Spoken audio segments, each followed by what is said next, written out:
32, quiconque me reconnaîtra devant les hommes, je le reconnaîtrai aussi devant mon Père qui est dans les cieux. Matthieu 7, 21, 23.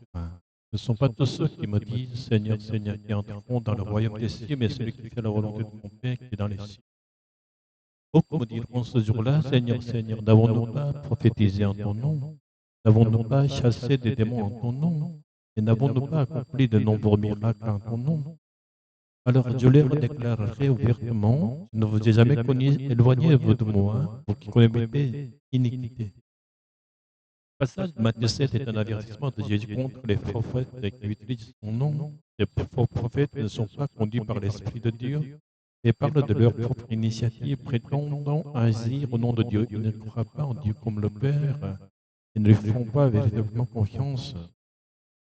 Ce que nous devons craindre, c'est de vivre notre vie d'église dans une foi véritable. Sans la foi, nous ne pouvons pas porter de véritables fruits de foi. Ceux qui peuvent accomplir la volonté du Père qui est dans les cieux sont ceux qui croient sincèrement en Jésus, marchent avec le Saint-Esprit, même sans cette foi salvatrice.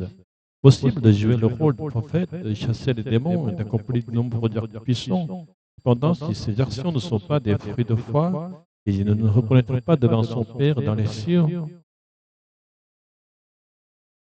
En lisant Matthieu 7 et 10 ensemble, nous comprenons que confesser Jésus devant les hommes n'est pas seulement une déclaration verbale, mais c'est accomplir la volonté de Dieu par la puissance du Saint-Esprit.